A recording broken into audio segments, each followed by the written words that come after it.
remember the first time I heard Alice in Chains, it was before the Facelift album came out. A friend of mine was working for their record company and played me some of their stuff. And they went through a huge change of style when Facelift came out. It was kind of like Pantera. Pantera like went through this huge change and then they blew up. Alice in Chains was similar. Suddenly, you know, they suddenly were kind of more of the Seattle thing, and you know, the whole Seattle thing was breaking through, and you had Pearl Jam and Nirvana, and even other bands that weren't from Seattle, like Smashing Pumpkins or Jane's Addiction. And anyway, Alice in Chains, I remember they came out with Facelift, and then they were on the Clash of the Titans tour. So here you had Slayer, Megadeth, and Anthrax.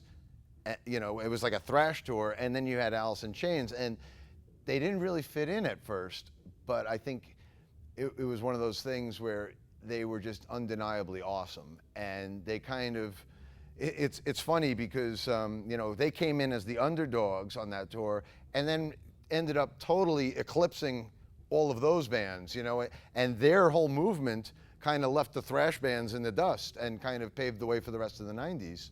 But the thing about Alice in Chains was the songs were amazing, and the vocals, and Layne's vocals were so unique and original, but as awesome as Layne was, you gotta give so much credit to Jerry as well, because I think a big part of their sound is Jerry's voice. And I know, like, after Layne passed away and then they came back with William singing, a lot of people are like, oh my God, he sounds like Layne. Well, no, the sound you're hearing is that Jerry Cantrell, you know, sound. So I think he deserves a lot of that credit too. But I mean, my favorite album of theirs was Dirt. When the Dirt album came out, that still to this day is one of my favorite albums of all time. It's just so dark. It's just really dark, and you know, the harmonies and the melodies are so unique and dark, and that's a timeless album. If you read the lyrics on Dirt, it's all about his heroin addiction. You know, half the songs on that album, he's crying out for help and just laying it out there, you know, very openly, and writing about it.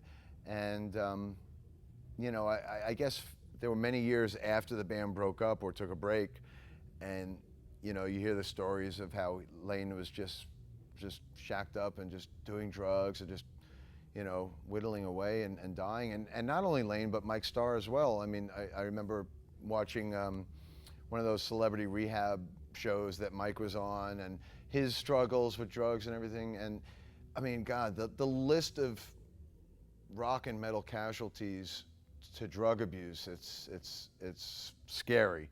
And you know, I myself am a, you know, recovering alcoholic and addict, and I'm very fortunate to be here and to have escaped the clutches of, you know, of addiction.